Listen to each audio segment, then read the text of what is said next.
dalam terjemahan kadang-kadang bisa diganti karena berjalan di sini saya tulis perjalanan, tapi whatever it is, yang dimaksud adalah berjalan bersama dengan Tuhan.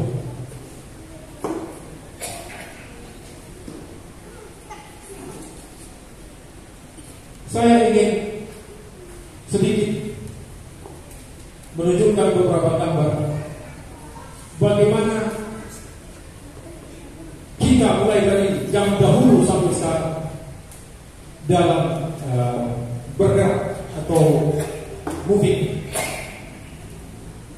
Sewaktu belum ada transportasi, beginilah satu foto yang saya temukan di internet di Nagrak, Bandung. Lihat,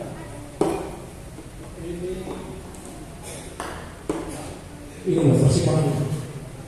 Orang masih yang muda tiga kali. Tapi tahun 2019 jalannya sudah diaspal.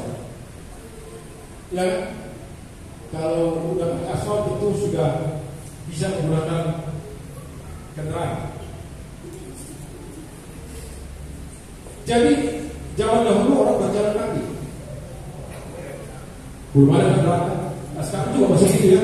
Kalau ke kampung-kampung sana, ya, kalau sedikit ini agak internasional yang saya sampaikan ini mungkin karena saya lama di luar sana sehingga gambar-gambar ini pun dari luar sana.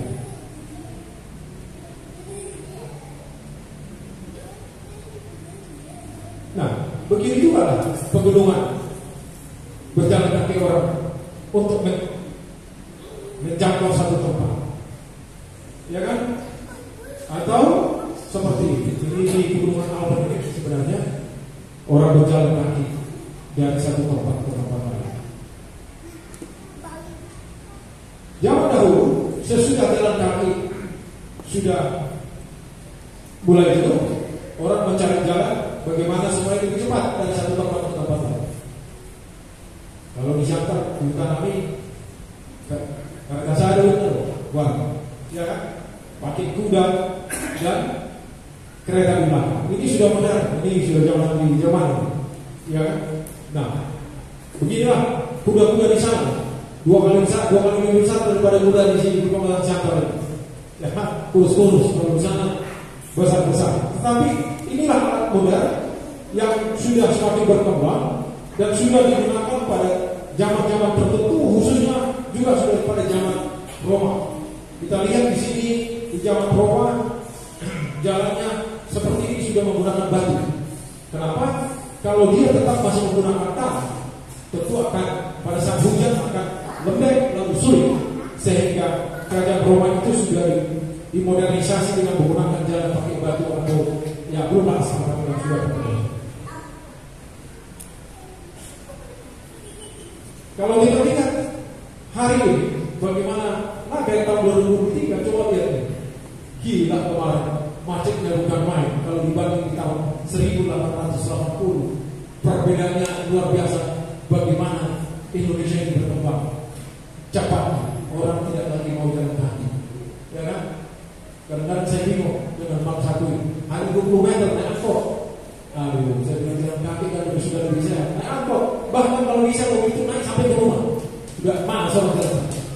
Ya kan? Padahal itu lebih sehat daripada mobil. Tapi inilah yang terjadi. Baik, kemudian bagaimana dulu zaman Rasul Paulus naik kapal seperti ini? Ingat kan ceritanya di zamannya Rasul Paulus pada waktu dia dari satu tempat ke tempat lain, dia menggunakan kapal seperti ini yang sangat mengerikan sebenarnya. Kalau datang angin, udah ketakutan mereka sampai waktu zamannya Yunus, semua apa yang di dalam harus dibuang karena takut tenggelam. Tapi itu berlaku, ini dipakai di Indonesia Timur masih ada nih sekarang kapal ini. Dan di dunia terkenal Indonesia juga berani dan mampu berkeliling dengan kapal ini ke seluruh dunia. Hebat kita orang Indonesia itu semua. Ya, nah kapal ini digunakan oleh yang namanya James Cook. Pernah dengar James Cook yang menemukan Australia dan New Zealand? Dia menggunakan kapal yang sudah lebih besar berangkat dari Inggris menuju satu tempat yang tujuannya sebenarnya bukan ke situ, tapi akhirnya bertemu New Zealand dan Australia yang sekarang menjadi satu negara besar. Coba kalau sekarang ya, nah, sepeda aja pun sudah mau beli sepeda sekarang sudah 5 juta ya. Kalau dulu 5 juta, coba kalau di kampung sana berarti kok nggak beli 5 juta sepeda. Ya, kadang-kadang harus diambil dari sepeda di sana, sepeda di sini, lalu dimonter bersama-sama supaya ada keterangan. Tapi sekarang sudah umum orang menggunakan sepeda yang seperti itu. Mau sepeda motor yang begini keren. Saya punya Mega Pro, kita beli tahun 2012 masih keren sampai sekarang. Ya, saya selalu mimpi naik hari di Indonesia, tapi ini yang sekarang aja pun ibu tahunan jangan lagi naik sepeda motor, aku sudah tua. Kalau mau naik sepeda motor dia sudah cemberut, orang nanti masalah kok. Jangan jauh-jauh, dikasih aja. Padahal keren kan sepeda motor ya. Nah, kemudian ya, ini kan mobil sekarang. Mana lagi orang jalan kaki? Sudah murah kan? Mobil harga 100 juta juga sudah bisa sekarang. Ayah, perintah pemerintah untuk menggunakan kendaraan sudah berbeda kondisi kita saat ini. Ini dikatakan kapal yang menjadi hotel terbesar di dunia saat ini, yang sejenis 20 tahun lalu saya ikut membangun dia.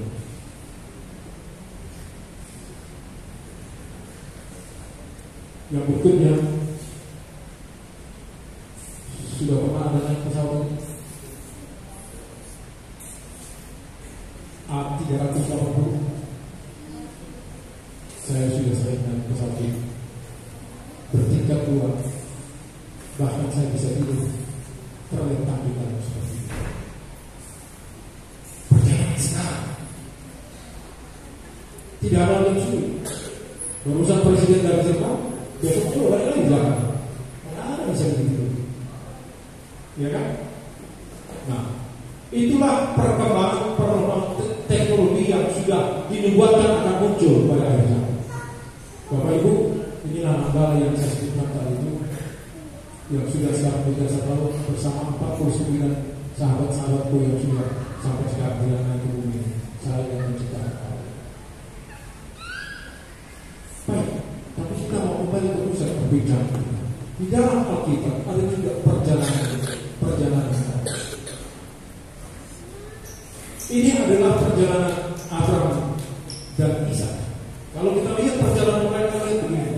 Tuhan katakan kepada Abraham, berfirmanlah Tuhan kepada Abraham, pergilah dari negerimu dan dari sanak saudaramu dan dari rumah bapakmu ini ke negeri yang akan kutunjukkan kepadamu. Lalu pergilah Abraham seperti difirmankan Tuhan kepadanya, dan Lot pun ikut bersama-sama dengan dia.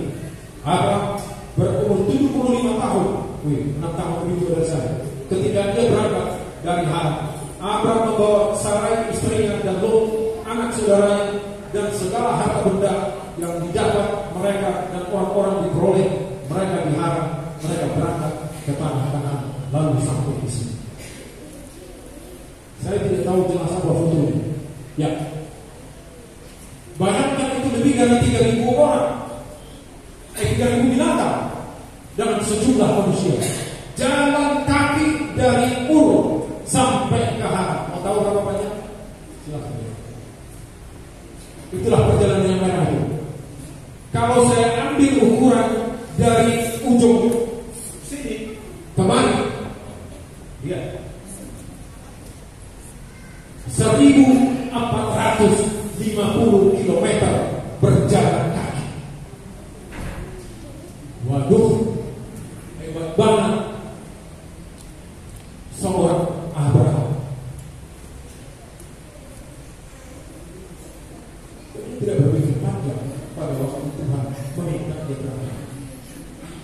Pada waktu tahun 1971 saya masih di IPB.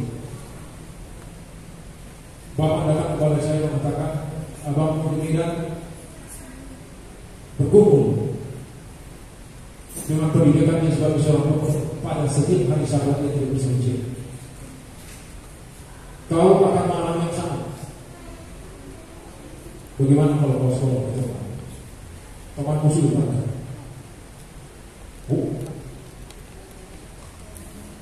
Kalau saya dikatakan saya tahu, tapi saya tidak mempunyai ilmu tentang Jerman. Berbahasa Inggris ya, bahasa Jerman tidak tahu, dan di sana pun tidak ada saya tahu. Jadi saya dapat bayangkan bagaimana seorang Abraham berangkat keluar dari tempatnya, lalu akan bertemu dengan satu tempat yang sama sekali buta untuk dia. Tidak tahu bahasanya.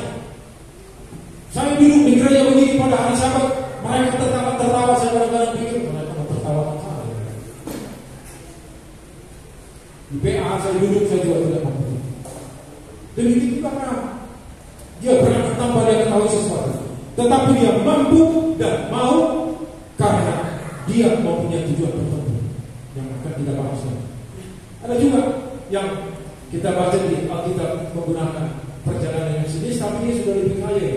Itu yang kira-kira pasal 8, 26, 28 yang seorang pegawai cukai, mungkin kalau saya lupa ini kamera dia seorang pegawai pemerintah, dia sedang dalam perjalanan lalu di sana dia ditobatkan menjadi seorang umat Tuhan. Dia sudah menggunakan kereta, berarti dia sudah hebat ya.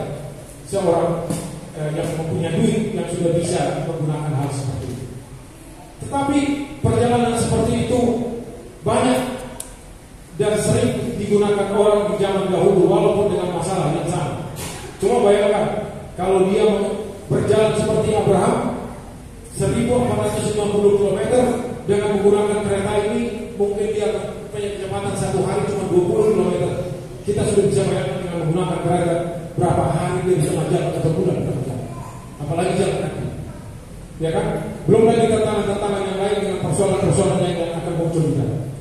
Tetapi Abraham tidak berpikir lalu dengan segala masalah yang dihadapi, dia melaluinya dan berjalan sampai tujuannya Tuhan tunjukkan kepada. Tapi saya tidak mau bicara sebenarnya lanjut dan membahas tentang Abraham. Saya ingin berobat dan mengambil makna daripada kehidupan seorang yang terkenal di dalam Alkitab yang namanya Henok. Kita baca di Kejadian 5 ayat 21 dan 24. Bapak Ibu, kenapa saya pikir 3 bahasa di sini? Adalah karena tadi juga di sekolah sahabat ada saya lihat terjemahan yang membuat kita jadi salah paham dengan tulisan tersebut. Saya juga mencoba untuk mengerti bagaimana supaya paham isi kalimatnya, karena terjemahan itu tidak semuanya sama dan tidak semua persis seperti bahasa sini, ya kan?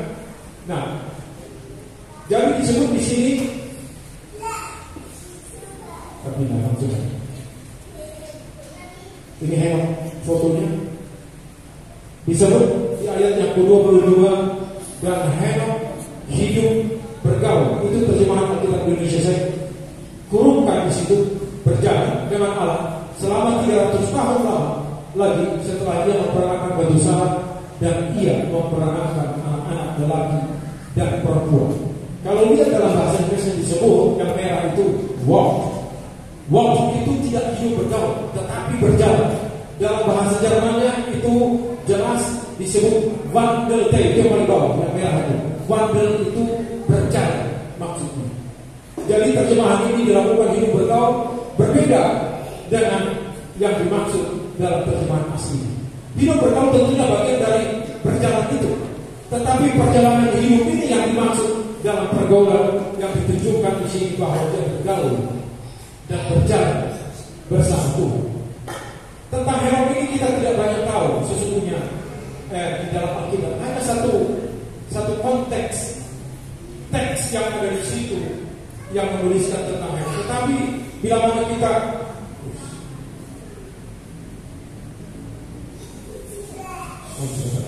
karena baterai saya sudah mau habis.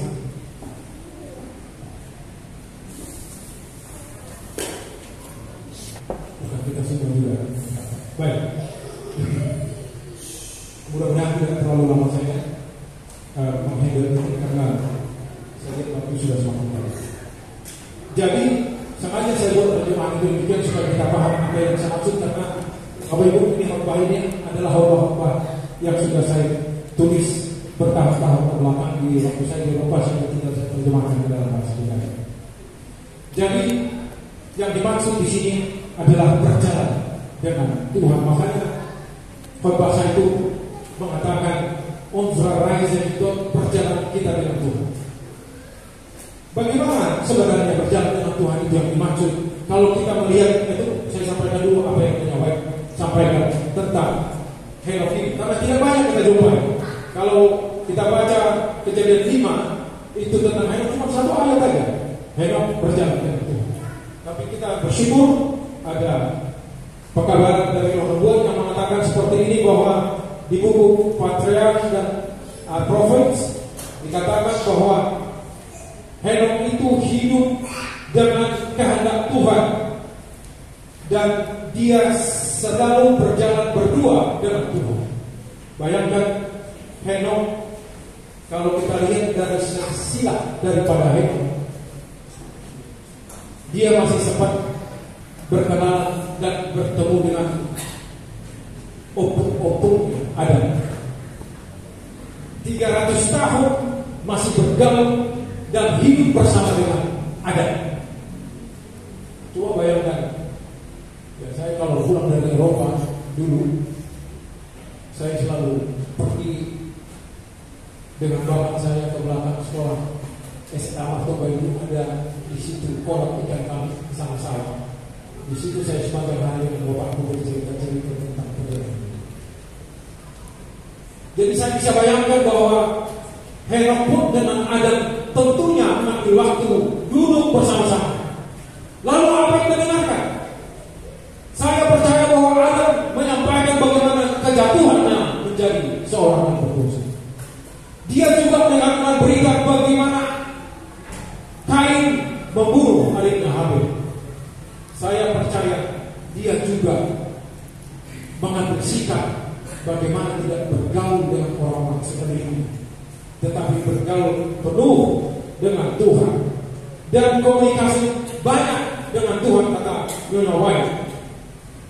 Jadi inilah yang mungkin yang membuat dia setelah melihat sejarah seperti itu, dia mengikuti rencana Tuhan, karena saya percaya Adam juga menyampaikan bentuk rencana penyelamatan dunia ini sebagaimana yang dia sudah dengarkan dari Tuhan. Satu saat bumi ini akan diselamatkan. Bapak Ibu, berjalan di dalam kebenaran. Bagaimana kalau begitu dapat kita ambil hal-hal yang penting dalam perjalanan ini? Ada 5-6 poin yang saya mau bicarakan kepada kita. Yang pertama adalah mempunyai tujuan yang sama. Yang kedua adalah satu pemahaman dan prinsip. Tadi ini sudah sedikit kita hanya diskusi. Yang ketiga, satu konsep hidup yang sama. Yang keempat, berjalan pada jalan yang sama. Yang kelima, komunikasi yang berkesinambungan. Dan yang keenam, yang terakhir adalah saling memperdulikan. Apa yang saya pikirkan kita dengar dengan mempunyai Tuhan yang tujuan yang sama. Ayat Alkitab mengatakan begini, Filipi 3:14, dan berlari-larilah kepada tujuan untuk memperoleh hadiah, yaitu panggilan surgawi dari Allah dalam Kristus. Di sini dijelaskan Paulus kepada orang Filipi bahwa tujuan itu adalah kita berlari-lari untuk mencapai kerajaan surga. Berlari-lari kepada tujuan untuk memperoleh hadiah, yaitu panggilan surga. Dia menjelaskan tujuan kita itu adalah surga. Saya percaya bahwa Bapak Ibu datang hari ini ke gereja karena kita mempunyai rencana yang sama untuk menuju tujuan kita ke dalam kerajaan surga.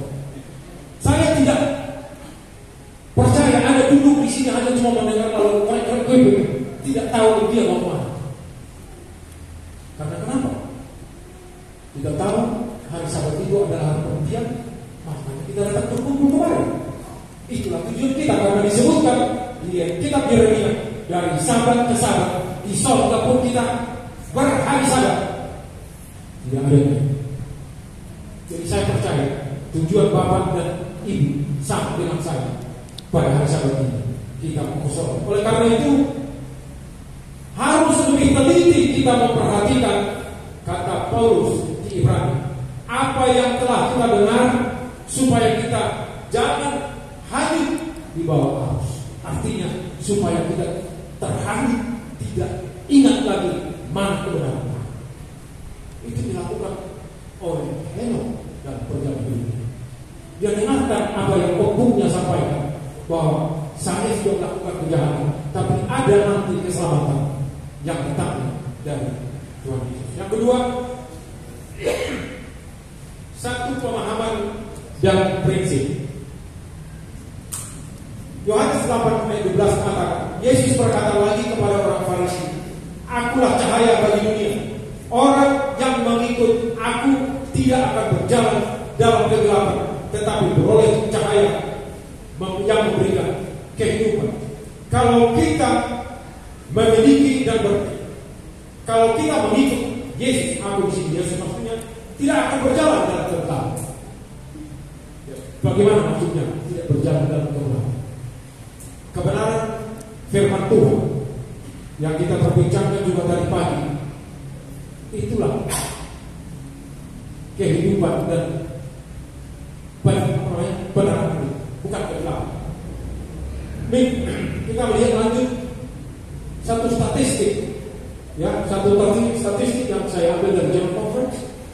Bapak Ibu, bagaimana kondisi umat Tuhan saat ini di seluruh dunia? Ini mengejutkan untuk saya. Kalau Bapak Ibu lihat, ini yang ditulis bukan dari kacamata penelitian ya, penelitian ini dari Partner Research, meneliti gereja-gereja yang di sebelah kiri ini.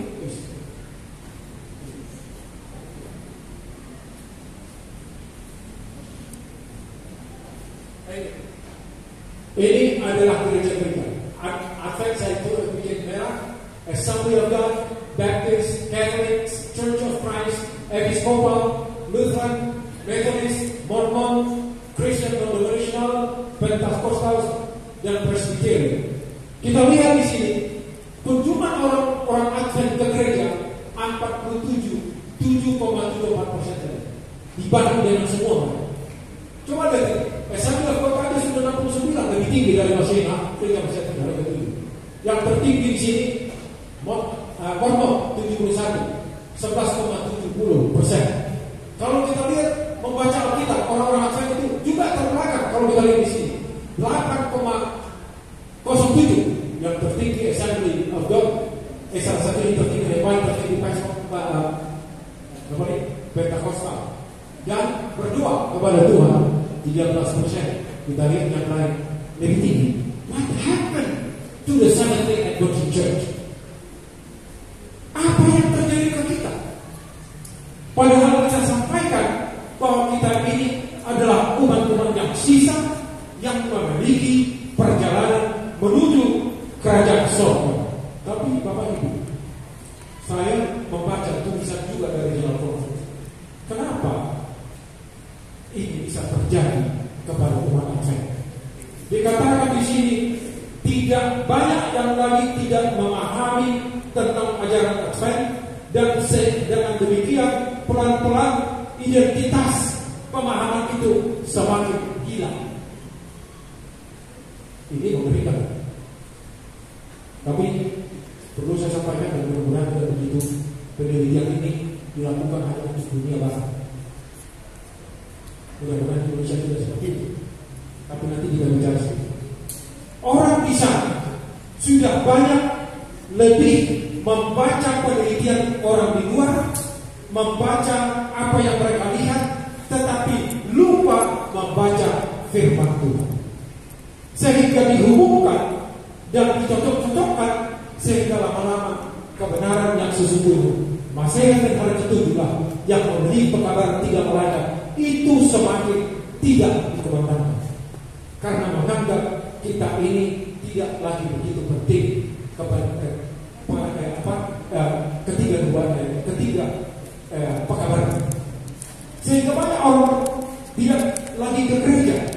Bila mana saudara ke gereja, tahun lalu waktu saya dengan ibu tahunan di Jerman, kami masuk kepada satu gereja ini pada hari Minggu, termasuk juga gereja di mana saya besar. Tetapi yang lama saya jadi pimpinan gereja di situ. Dulu waktu saya tiba di sana beranggotakan 160 anggota kakak. Waktu kami bertemu kemarin di situ tidak lebih dari 35 orang. Gereja yang saya tinggal di situ, saya sempat 4 tahun tinggal di gereja kita sebagai koster penjaga gereja, ya kan? Ya kalau nggak gereja itu mungkin saya tidak seperti sekarang. Karena kalau saya di luar mungkin saya tidak seperti sebarang atau berbicara tentang Tuhan. Tapi gereja itu membuat saya besar di dalam kebenaran Tuhan. Gereja itu yang bermuatan 800 orang bisa masuk, sekarang sudah dijual.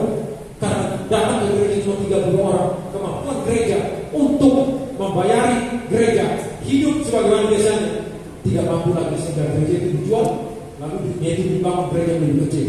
Puji Tuhan kalian mempunyai gereja besar. Saya kaget waktu saya tadi. Kami sudah lihat di internet. Makanya saya tinggal beberapa bulan lagi saya posisi saya di kabupaten. Kok baru gereja yang terakhir saya lihat, tapi membuat hati saya senang. Banyak orang yang percaya sama Tuhan dalam gereja kita sendiri. Saudara-saudara, ini membuat pengaruh yang harusnya positif kepada kita. Kalau kita mau menuju di mana Henok sekarang di sorga, ubah konsep kehidupan kita itu menjadi orang yang bergaul dan berjalan dengan Tuhan. Yang ketiga, satu konsep hidup yang sama. Apa itu? Imamat 26 ayat yang ketiga mengatakan, jika kamu hidup menurut hukumku dan taat kepada perintahku. Hukum dan perintah ditekankan sudah dari awalnya kepada bangsa Israel. Tuhan Yesus juga mengatakan, kalau kau sayang sama aku, turuti. Saya ingin menunjukkan satu peristiwa kepada kita. Ada yang tahu siapa apa ini? Pernah lihat? Bukan satelit. Ada yang tahu? Kelihatannya memang seperti satelit, tapi memang di angkasa dia sampai sekarang sudah 20 tahun. Ini saya tidak tahu maksudnya. Ini space yang ada di angkasa sana milik Soviet Union. Di situ ada sekarang sekitar 5 astronaut yang berputar mengelilingi bumi membuat penelitian di sana. Ya, dari Jerman sudah ada 2 yang naik, dan 2 tahun lagi tahun 2025 itu akan diturunkan ke bumi ini karena sudah usianya sudah lanjut. Tapi kenapa itu saya tunjukkan? Beberapa tahun yang lalu, jadi kalau orang-orang yang kan sering diganti untuk membawa makanan ke atas dan lain sebagainya, lalu diberangkatkan pesawat ke atas yang nanti berkabung dan dok di sebelah sini. Di sini masuknya digabung, dihubungkan kemana? Satu saat berangkat pesawat dari Rusia naik ke atas dengan program dan peraturan tertentu yang sudah di komputer sains, sehingga pada waktu itu akan langsung terjadi persatuan antara 2 pesawat.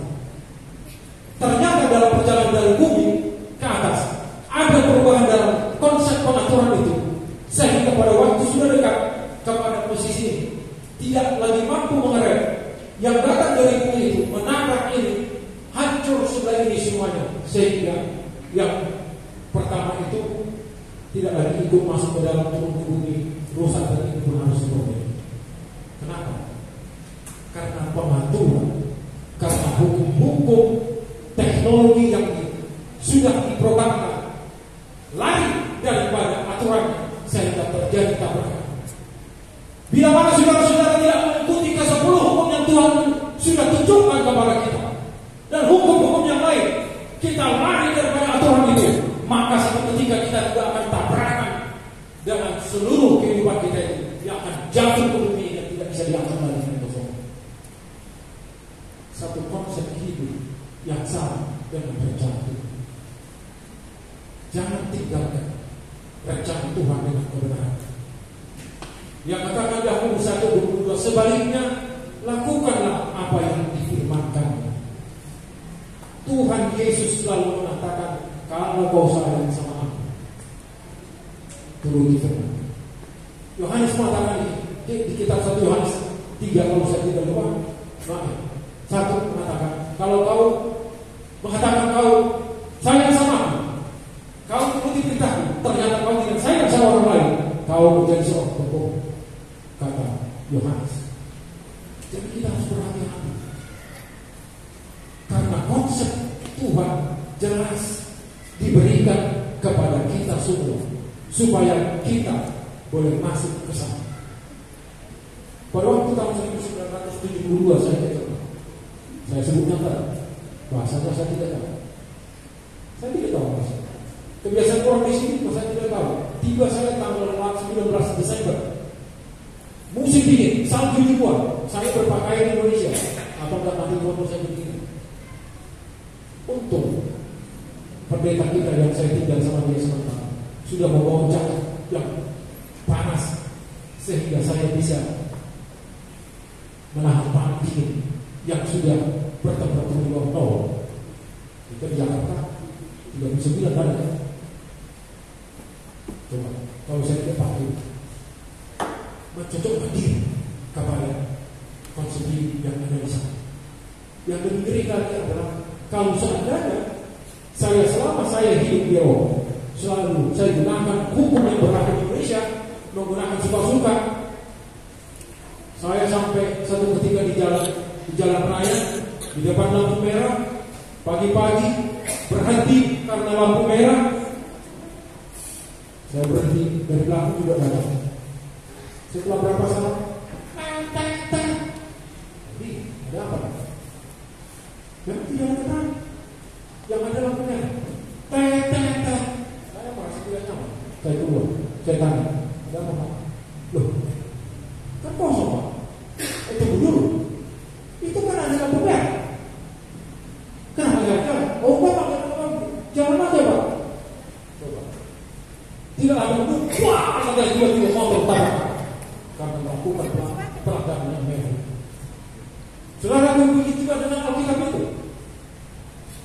Hukum diberikan adalah untuk menjaga keselamatanmu, bukan untuk membebani kita hidup di bumi ini, tetapi menjaga keselamatan kita sekarang dan untuk seterusnya.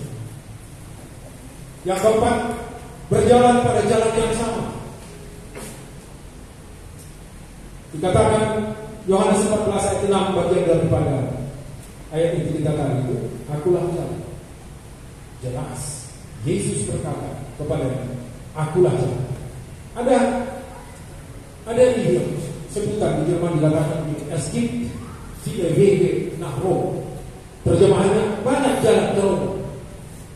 Banyak jalan ke Roma. Roma bisa dari Amerika, bisa dari Indonesia, dari Amerika Selatan, dari Cina dan lain sebagainya, bisa ke Roma.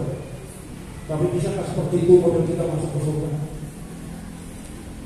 Cuma satu ajaran yang berlaku masuk ke dalam kerajaan surga.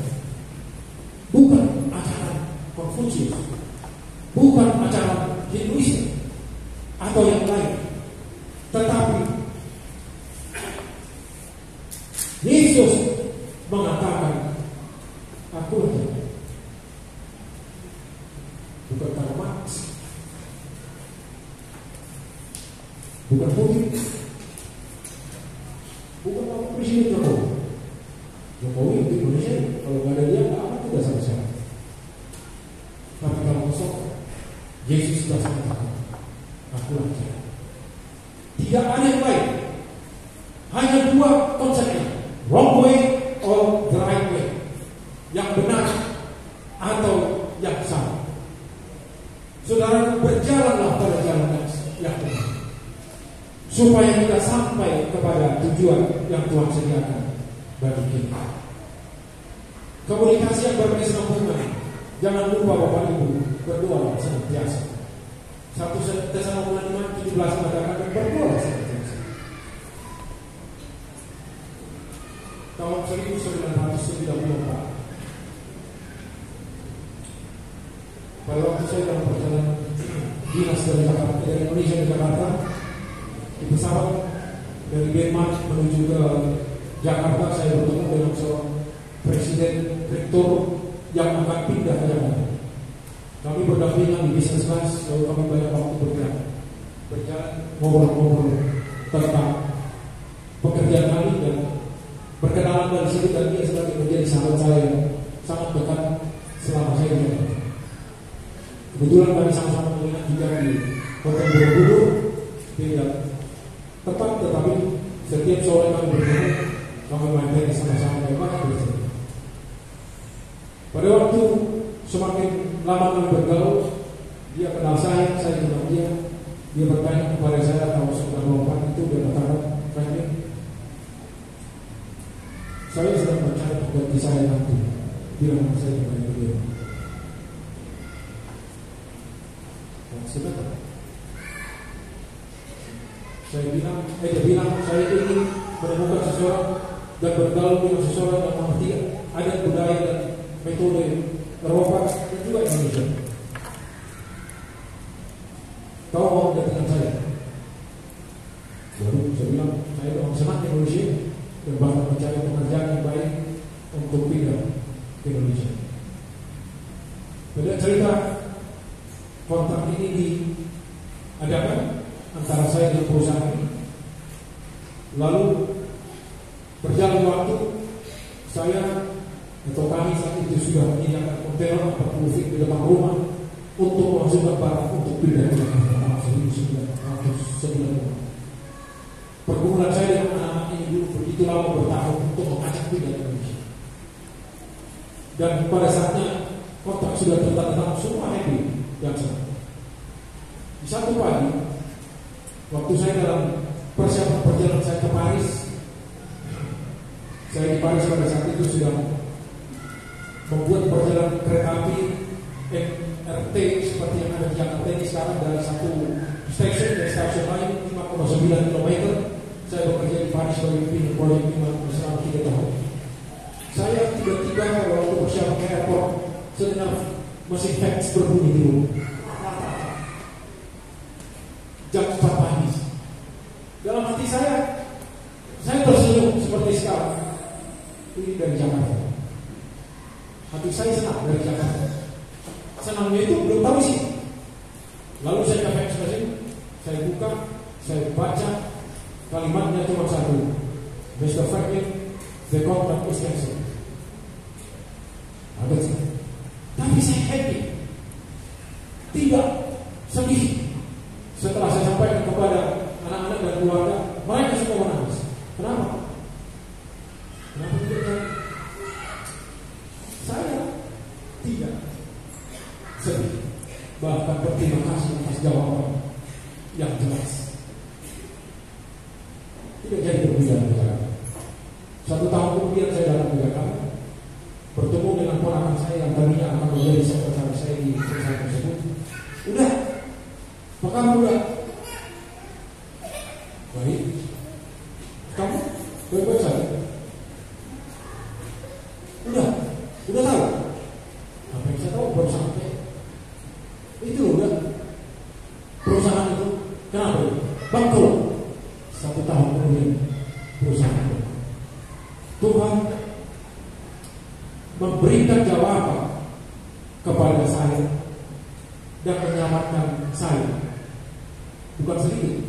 Tahun 1994 saya mendapatkan gaji di perusahaan tersebut dari Jerman $10.000, rumah di Kemang, anak-anak sekolah internasional, dan semuanya kami sekali 3 tahun, sekali 1 tahun 3 kali bisa pulang juga ke Jerman dengan ongkos perusahaan. Luar biasa. Tapi saya selalu mengatakan juga hari ini, duit bukan kesalahan, tetapi surga adalah tujuan kita yang terakhir.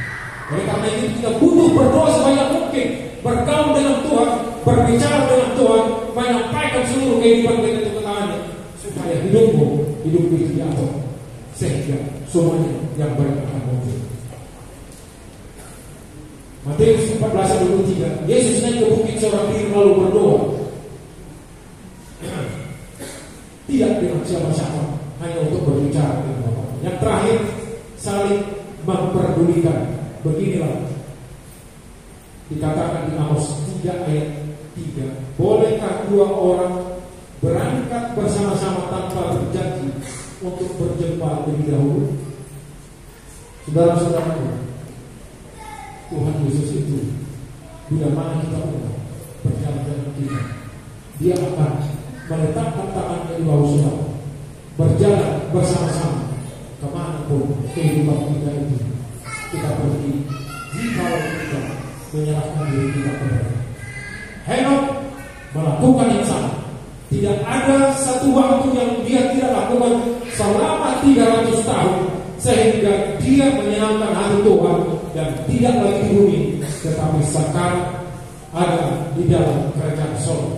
Dikatakan oleh Raja Daud ayat yang terakhir ini mengatakan, berbahagialah orang yang tidak berjalan menurut nasihat orang fasik, yang tidak berdiri di jalan orang berdosa, dan yang tidak duduk dalam kumpulan berjemaah. Marilah kita berdoa dengan Tuhan. Firman yang terakhir, itu ayat yang dikatakan, Yesus menjawab kepada kita hari ini, Akulah jalan, tidak ada jalan yang lain. Akulah kebenaran, tidak ada kebenaran yang lain.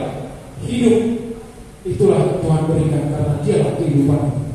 Tidak ada seorang pun yang datang kepada Bapa kalau tidak melalui Tuhan. Saudara-saudara, kita intensifkan pergaulan kita dengan Tuhan Yesus. Kita intensifkan hubungan kita dengan Tuhan Yesus. Kita intensifkan hubungan kita bersaudara dalam gereja ini, supaya sama-sama saling kuat menguatkan untuk menuju jalan kita ke dalam kerajaan Sorga. Inilah khotbah pada hari ini. Kiranya Tuhan memberkati kita semua. Amin.